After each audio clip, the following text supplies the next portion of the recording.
이번 시간에는 분석법 밸리데이션, 메서드 밸리데이션에 대해서 살펴보도록 하겠습니다.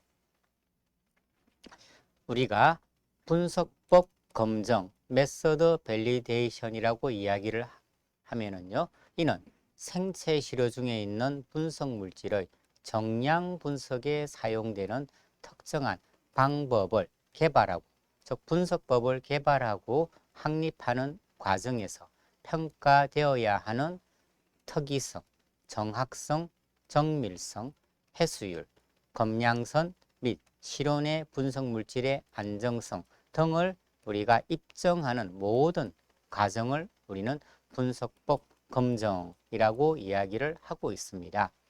특정한 실험실에서 특정한 분석법이 적합하고 신뢰할 만하다는 것을 문서화하는, 즉 다큐멘테이션 하는 과정이라고 이야기를 할 수가 있고요. 이 분석 결과를 우리가 받아들이기 위해서는, 채택하기 위해서는 분석법 밸리데이션 기준, 크라이테리어에 충족을 해야 된다라고 말하고 있습니다. 실제 우리나라 식약처의 경우에서는 생체 시료 분석법 밸리데이션 방법에 대한 해설서를 이와 같이 제작을 해서 배포를 하고 있는데요. 이 해설서에서는 실제 분석법 밸리데이션을 왜 하는지, 그 배경이라든지 종류, 그리고 어떤 분석법 개발에서 우리가 해야 될 밸리데이션 다양한 과정들에 대해서 자세히 서술하고 있습니다. 우선 분석법 밸리데이션의 내용들에 대해서 하나하나 살펴보도록 하겠습니다. 그러한 내용에는 특이성, 셀렉티비티 또는 스페시피시티라고 이야기를 하고 있고요. 두 번째로 해수율, 리커버리가 되겠습니다. 세 번째로는 검량선, 스탠다드 커브 또는 캘리브레이션 커브에 대한 내용이 되겠고요. 네 번째로는 정확성 및 정밀성, 즉 애큐러시와 프리시전에 대한 내용이 되겠습니다. 다섯 번째로는 안정성, 스테빌리티에 대한 내용이 있고, 그리고 기타 추가적으로 메소드 밸리데이션 과정에서 우리가 수행해야 되는 항목들에 대해서 설명드리도록 하겠습니다. 우선 특이성입니다. 특이성의 정의는 생체 시료 내에 다른 물질이 공존할 때 그 물질이 해당 성분의 분석에 또는 정량에 방해하는지 안 하는지를 확인하는 것을 우리가 특이성이다라고 이야기를 합니다. 일반적으로 6가지 서로 다른 기온의 생체 시료를 이용한 공시료를 분석함으로써 우리는 특이성을 입증할 수 있게 되는데요. 여기서 서로 다른 기온의 시료라고 하게 되면은, 예를 들어서 내가 인체 플라즈마 내에서 우리가 아세트 아미노펜의 분석법을 개발한다라고 했을 때 이 플라즈마에 대한 소스로서 서로 다른 사람 6명한테서 얻은 플라즈마를 이용을 해서 실제 분석을 수행해야 된다라고 하는 것이 되겠죠. 평가는 최저 정량 한계에서 수행을 하도록 하게 되어 있습니다. 그래서 판정은 이 간섭하는 피크가 최저 정량 한계의 피크의 20% 이내로 나타나야 된다라고 이야기를 하고 있습니다. 즉 어떤 그냥 서로 기온이 다른 공 플라즈마를 가지고 분석을 하였을 때 공 플라즈마에서 이와 같은 결과가 나왔다라면은 실제 LLO크의 경우에는 예를 들어서 이렇다라고 이야기를 합시다. 여기 관찰된 이 피크가 LLO크에 해당하는 피크의 20% 이내가 되어야 이 분석 방법은 특이성이 확보되었다라고 말을 할 수가 있게 되는 거죠. 실제적으로 보게 되면은요, 이 세 번째 C의 그림이 LLO크에 해당하는 어떤 성분의 그림이 되겠습니다. 이번에 공시료, 우리가 블랭크 샘플이 되겠죠. 블랭크 시료는 보게 되면 피크가 전혀 나타나지 않는 걸 볼 수가 있어요. 이렇게 되니까 이 시료는 이와 같은 이 물질의 분석에 전혀 매트릭스 자체가 방해를 주지 않는다라고 결론을 얻을 수가 있게 되는 거죠. 하지만 한 가지 샘플에서 이 결과를 얻으면 되는 것이 아니라 적어도 6가지 이상의 시료로부터 이와 같은 결과가 얻어지게 되면은 이번에 개발한 분석 방법은 특이성이 있다라고 말을 할 수가 있습니다. 두 번째로 해수율에 대해서 설명을 드리도록 하겠습니다. 해수율의 정의는 생체 시료에 분석 물질을 첨가한 다음 추출을 하고 그때 얻어진 시료의 검출 반응하고 기지 농도의 순수 표준 물질의 검출 반응을 서로 비교를 함으로써 우리가 해수율을 계산할 수가 있습니다. 일반적으로 분석 물질과 내부 표준 물질의 해수율은 일정한 것이 좋겠죠. 보통 세 가지 농도, 저농도, 중농도, 고농도에서 해수율을 평가하도록 요구하고 있습니다. 이때 판정 기준은 재현성이 15% 이내에 들어야 된다라고 이야기를 하고 있고 해수율이 반드시 100%를 100%여야 될 필요는 없습니다. 해수율을 계산하는 방법은 총 세 가지가 있는데요. 자, 먼저 A라고 하는 것을 A는 공시료에 분석 물질을 첨가하고 나서 추출액의 반응을 얻은 것이 A라고 합시다. B는 공시료를 먼저 추출을 하고 그 다음에 분석 물질을 첨가해서 얻은 액의 반응을 B라고 합시다. C는 추출하지 않은 분석용 표준 물질 용액의 반응이라고 생각을 해봅시다. 결국은 C는 어떠한 간섭도 있지 않기 때문에 가장 피크가 크게 나올 것이라고 예상이 되겠죠. 그 다음 B의 경우에는 추출하고 난 다음에 넣었기 때문에 C보다는 작겠지만 A보다는 클 것이고요. A는 공시료의 분석 물질을 첨가하고 나서 얻었기 때문에 가장 피크 높이가 작을 것으로 예상이 될 것입니다. 그죠? 물론 추출 효율에 따라서 달라지게 되겠죠. 그래서 토탈 리커버리라고 하면은 토탈 리커버리는 해수율이라고 이야기를 하고 있는데 해수율은 대부분 백분율, 퍼센테이지로 표시를 하고 있습니다. 토탈 리커버리는 공시료의 분석 물질을 첨가하고 나서 얻은 추출액의 반응 A를 추출하지 않은 분석 표준 물질 용액의 반응으로 나누어 주어서 계산을 할 수가 있고요. 다음에 매트릭스 이펙트라고 하는 것은 공시료를 추출하고 난 다음에 분석 물질을 첨가해서 얻은 액의 반응에다가 분석 표준 물질 용액의 반응을 나누어 주어서 계산하는 값이 매트릭스 이펙트가 되겠습니다. 추출 효율이라고 하는 것이 일반적으로 우리가 레커버리라고 이야기를 하고 있는데요. 추출 효율은 공시료의 분석 물질을 첨가하고 난 다음에 얻은 추출액에 반응해서 추출을 먼저 하고 나서 분석 물질을 첨가해서 얻은 반응을 B로 해서 나눠주게 되면은 우리는 추출 효율 또는 리커버리를 계산을 할 수가 있습니다. 좀 더 이해도를 높이기 위해서 그림을 가지고 설명을 드리도록 하겠습니다. 제일 첫 번째 같은 경우는요. 이동상에다가 분석하고자 하는 물질을 넣고서 그 다음에 기기로 분석을 하고 얻은 반응을 우리가 리스판스 1이라고 합시다. 어떠한 매트릭스의 간섭도 존재하지 않기 때문에 가장 피크가 크게 나타날 것으로 예상이 됩니다. 그 다음 두 번째 프리스파이킹 방법은 시료, 플라즈마 시료에다가 먼저 어넬라이트 분석 물질을 첨가를 하고 그 다음에 시료를 추출하고 난 다음에 그 추출액을 기기로 분석해서 얻은 리스판스가 2가 되겠습니다. 시료에 어넬라이트를 첨가해서 추출하는 것이기 때문에 추출 효율에 따라서 피크가 작아질 수가 있게 되겠죠. 다음에 세 번째 포스트 스파이킹은 블랭크 매트릭스 시료를 먼저 추출을 합니다. 그럼 그 추출액에다가 어넬라이트 분석 물질을 첨가하고 난 다음에 기기 분석을 통해서 얻은 반응을 썰이라고 할 수가 있습니다. 이때 얻은 반응은 원칙적으로는 그룹 1과 동일해야 되겠지만 여기에는 시료에서 추출한 추출 물질이 존재하기 때문에 그 존재한 물질이 분석에 방해를 줄 수 있기 때문에 이 리스판스 1보다는 약간 줄어들 수가 있겠습니다. 다시 한번 우리가 리커버리, 매트릭스 이펙트, 토탈 리커버리를 계산해 보도록 하겠습니다.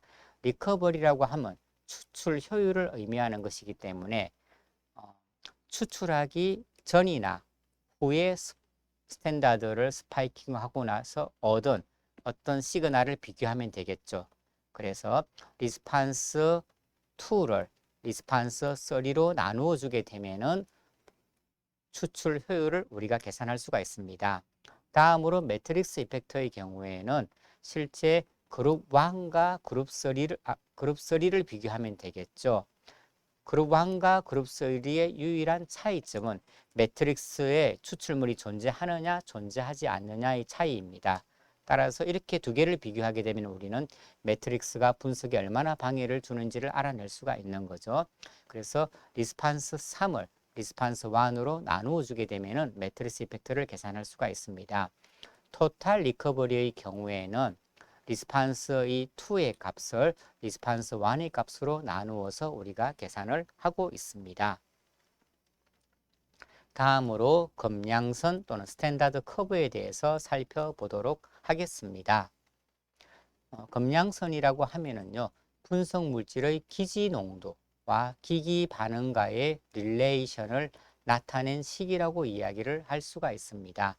일반적으로 분석하고자 하는 검체, 시료와 동일한 생체 시료에 이미 알고 있는 농도의 분석 물질을 가해서 시료를 분석하여야 된다라고 이야기를 합니다. 표준 물질의 농도는 시료에서 예상되는 농도 범위를 우리가 추정을 해서 그 범위를 잡게 되겠습니다. 일반적으로 공시료, 제로시료, 최저 정량 한계 LLOQ를 포함한 정량 범위 내 6개에서 8가지 농도의 시료를 준비를 해서 분석을 하게 되는데요. 이때 우리가 공시료라고 하는 것은 내부 표준 물질도 없이 실험을 수행한 생체 시료라고 하고 다른 말로 더블 블랭크라고 이야기를 합니다. 공시료에 비해서 내부 표준 물질만 넣고 즉 어넬라이터는 넣지 않는다라고 하는 거죠. 내부 표준 물질만 넣고 시험한 생체 시료를 우리는 제로 블랭크 또는 제로 시료라고 명명하고 있습니다. 최저 정량 한계 LLOQ가 되겠죠. LLOQ가 되겠는데요. 최저 정량 한계는 분석 물질의 반응이 공시료 반응의 최소 5배 또는 10배 이상은 되어야 된다라고 이야기를 하고 있습니다. 그리고 분석 물질의 피크는 당연히 확인 가능하여야 되고 분리가 되어 있어야 되겠죠. LLOQ에 대한 판정의 기준은 20% 이내의 정밀성을 가져야 되고 80에서 120%의 정확성을 가지고 있어야 됩니다. 이때 검량선을 우리가 얻을 때 적어도 5번 이상은 반복을 해서 얻을 것을 권고하고 있습니다. 자, 최저 정량 한계를 이야기할 때 우리는 시그널 투 노이즈 레이시오 값을 가지고 많이 설명을 하고 있습니다. 여기서 노이즈라고 하면 어떠한 분석 물질도 없다고 하더라도 그냥 이동상이 검출기에서 검출이 될 때 나타내는 시그널, 노이즈라고 이야기를 할 수가 있습니다. 다음에 어떤 분석 물질을 첨가했을 때 이와 같이 어떤 피크의 형태가 나타나게 되겠죠. 이와 같은 피크의 형태를 우리가 시그널이라고 이야기를 하고 있습니다. 그래서 우리가 검출 한계라고 이야기를 하게 되면은요, 시그널 투 노이즈 레이쇼 값이 적어도 3보다는 커야 된다라고 이야기를 하고 있고요. LOQ라고 하는 것은 정량 한계의 값은 시그널 투 노이즈 레이쇼가 적어도 10보다는 커야 된다라고 정의를 하고 있습니다. 자, 실제적으로 분석한 예가 되겠습니다. 자, 세 번째 그림이 LLOQ에 해당하는 그림이 되겠죠.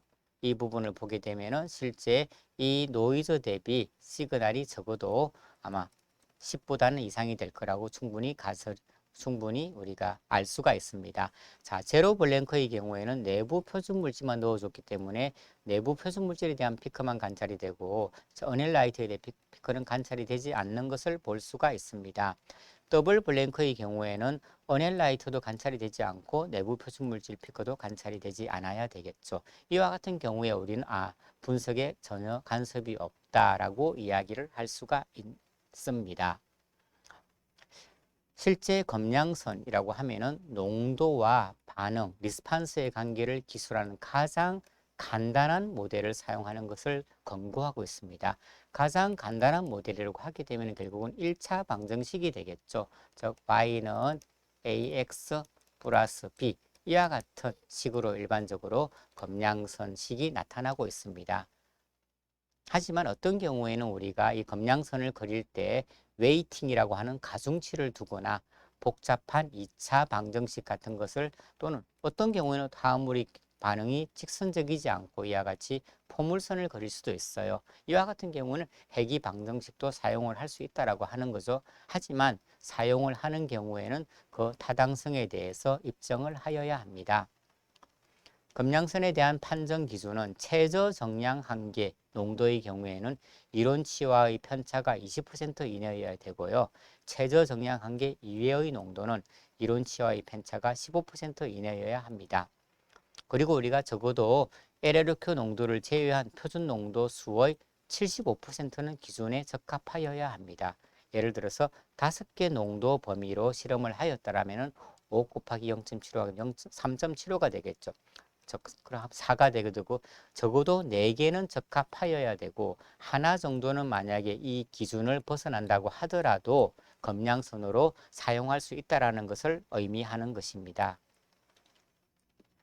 네 번째로 accuracy 그리고 precision에 대해서 살펴보도록 하겠습니다. 정확성이라고 하는 것은 분석 물질이 창값하고 얼마나 가까운지 근접한지를 평가하는 것이 정확성이 되겠습니다.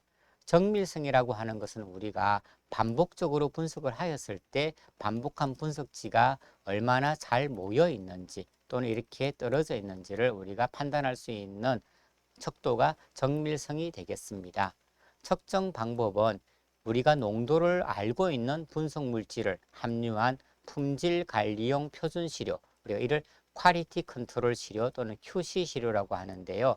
이 QC 시료를 반복 분석해서 우리가 정확성하고 정밀성 값을 얻어내서 실제 정확성 및 정밀성이 기준에 만족하는지 또는 만족하지 않는지를 판단을 하고 있습니다. 이때 평가하는 농도는 최소 적어도 3개 농도에서 수행을 하여야 되는데요. 저농도, 중농도, 고농도가 되겠습니다. 그리고 반복도 적어도 5반복 이상의 반복 실험을 수행할 것을 권고하고 있습니다. 저농도 QC의 농도는 일반적으로 최저 정량 한계의 3배 정도 되는 농도를 선택을 하고 있고요.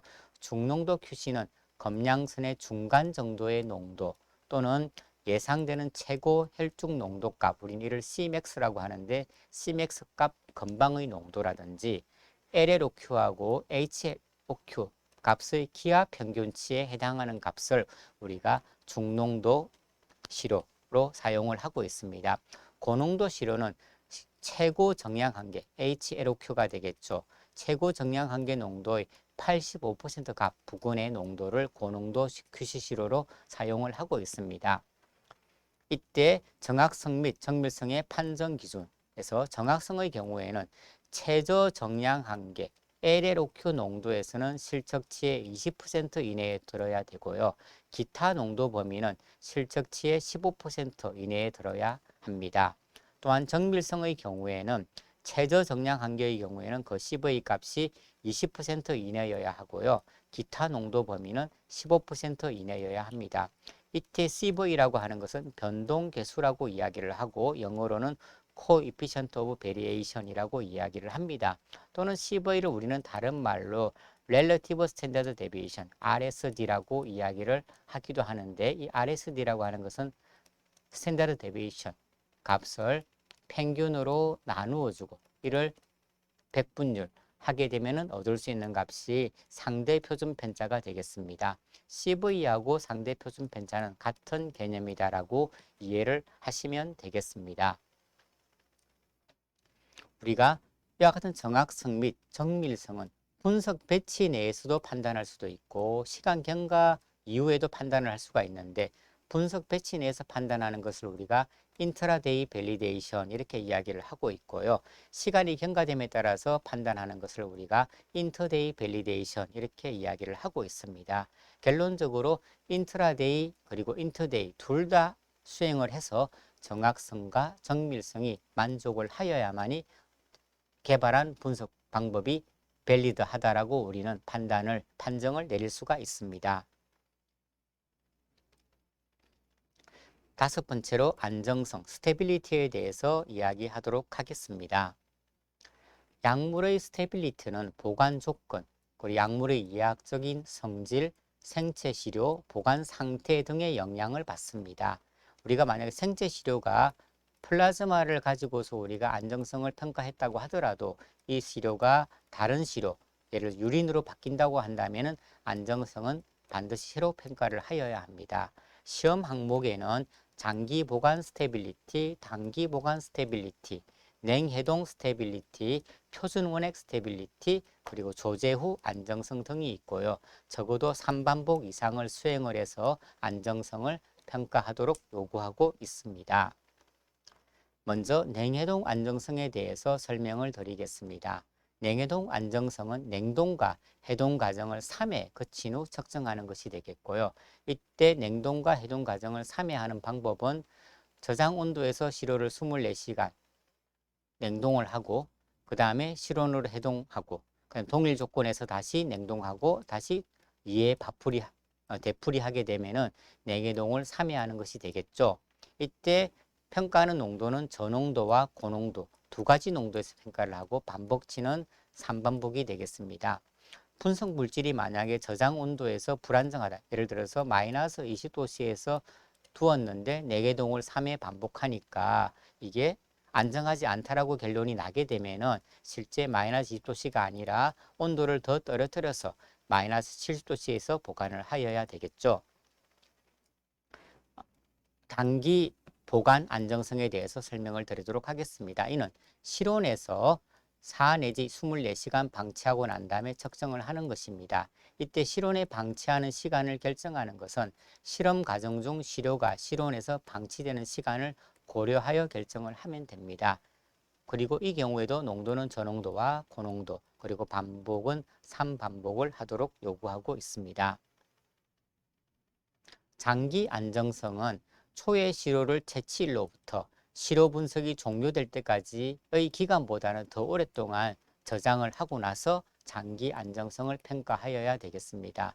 역시 저농도와 고농도에서 평가를 하고 반복은 3반복을 하도록 요구하고 있습니다. 이때 판단은 장기 안정성 시작일의 측정치와의 평균하고 어느 정도 장기 보관하고 난 다음에 얻은 측정치 값을 비교하는 것을 통해서 판정을 하고 있습니다. 표준 원액의 안정성은 약물과 내부 표준 물질 IS가 되겠죠. 안정성을 6시간 동안 실온에서 두고서 평가를 하게 됩니다. 또는 냉장이나 냉동 보관할 경우에는 보관 조건에서 안정성을 평가하면 되겠죠. 새로 조제한 표준 원액과의 기기 반응을 비교해서 표준 원액의 안전성을 평가하고 있습니다. 조제 후 안정성은 우리가 시료를 다 만들고 나서 시료 자동 주입기에 시료를 예를 들어서 100개를 넣고서 분석을 하게 되는데 제일 처음에 분석되는 거하고 제일 마지막에 분석되는 거 사이에는 분석 시간이 30분이라고 하게 되면은 50시간의 차이가 발생하게 되겠죠. 이 기간 동안에 그 시료가 추출한 시료가 변형되면 안 되기 때문에 그와 같은 것을 그에 대한 안정성을 평가하는 것을 우리는 조제 후 안정성이라고 이야기를 합니다. 원 검량선 대비 농도를 계산하여서 안정성을 평가를 하고 있습니다. 마지막으로 위에 열거한 5가지 항목 이외에 다른 기타 항목에 대해서 설명을 드리도록 하겠습니다. 우리가 시료를 분석할 때는 QC 시료를 만들어서 검정을 하고 있습니다. QC 시료라고 하면 3가지 농도, 저농도, 중농도, 고농도를 만들어서 하고 있고요. 이때 QC 시료의 샘플 수는 우리가 분석하고자 하는 미지 시료 수의 적어도 5% 이상을 하도록 하고 있습니다. 근데 만약에 시료 수가 100개인 경우는 5%면 5개만 하면 되겠죠. 하지만 아무리 작게 한다고 하더라도 최소 6개는 수행하여야 되기 때문에 100개인 경우도 6개를 해야 되고요. 만약에 200개가 되면은 10개가 되니까 10개의 QC 시료를 분석하면 되겠죠. 실시료 분석을 하기 전과 후에 QC 시료를 넣어서 분석을 진행하게 되고요. 만약에 시료가 많을 경우에는 분석 중간중간에도 QC 시료를 넣어서 분석을 하여야 합니다. 판정은 분석한 QC 시료 중 최소 67%는 예상치의 15% 이내에 들어가야 합니다. 우리가 6개의 QC 시료를 분석한다라고 가정을 한다라면은 적어도 4개 이상은 15% 이내의 범위를 만족하여야 되겠죠. 하지만 우리가 QC 치료가 저중고 이렇게 6개를 하게 되는데 동일 농도, 그래서 중농도 2개가 동시에 15%를 벗어나게 된다라면은 우리는 이 실험, 전체 실험은 우리가 믿을 수 없는 실험 값이다라고 이야기를 할 수가 있고, 그런 경우에는 그 실험 결과를 다 버리고 새로 분석을 진행하여야 됩니다. 희석 밸리데이션이 있습니다. 시료를 분석을 해보니까 어떤 하나의 분석치가 검량선의 범위를 벗어나는 경우에는 우리는 희석 밸리데이션을 하여야 합니다. 시료 분석치보다 높은 농도의 QC 시료를 준비를 하고요. 필요한 희석을 수행하고 난 다음에 분석을 하게 되는 거죠. 희석을 고려해서 얻은 계산값이 실제 값의 85에서 115% 이내에 들어가야 되고, 이때 정밀성 또한 15% 이내를 만족하여야 합니다. 재분석의 경우에는 사유가 SOP에 명시가 되어 있어야 되고, 재분석을 한 경우에 최초 분석 결과도 함께 보고를 하여야 합니다. 재분석을 하는 사유로서는 반복 분석한 결과가 서로 다를 때, 정량 범위를 벗어났을 때, 시료 전처리 과정에 문제가 있을 때, 기기가 고장이 났을 때, 크로마토그램이 아주 이상할 때, 약동력 학적 결과하고 불일치할 때, 그리고 내부 표준 물질의 베리에이션이 15% 이상일 때는 재분석 사유에 해당된다고 할 수가 있습니다. 근데 재분석을 할 때에는 3반복 이상 실험을 해서 그 값의 평균치를 최종 값으로 보고를 하도록 요구하고 있습니다. 완건성이라고 하는 것은 시험 방법 중 일부 조건이 소규모로 의도적으로 변경이 되었을 때도 측정값이 영향을 받지 않는 것을 판단하는 것을 우리가 완건성이라고 이야기를 합니다. 분석법 신뢰성에 대한 척도로 사용이 될 수가 있고요. 이때 조건들은 pH나 칼럼의 온도, 완충 용액의 농도, 유소 등이 있겠습니다.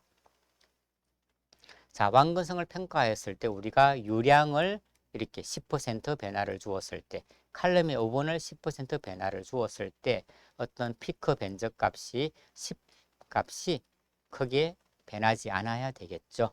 그죠? 이와 같은 결과를 가지고서 우리의 실험 방법은 완건성, 로버스트니스가 있다 또는 없다라고 이야기를 하고 있습니다. 캐리오버 이펙트, 이월 효과가 있는데요. 고농도 시료를 분석하고 난 다음에 다음 시료를 분석했을 때는 이 고농도 시료가 다음 시료 분석에 영향을 줄 수가 있겠죠. 실제 이와 같은 영향이 있는지 없는지를 판단하기 위해서 최고 농도 QC 시료를 분석하고 난 다음에 공시료를 분석하는 것입니다. 이론적으로는 공시료는 이와 같이 피크가 나타나지 않아야 되겠지만 이 캐리오버 이펙트가 있는 경우에서는 이와 같이 피크가 나타날 수가 있어요.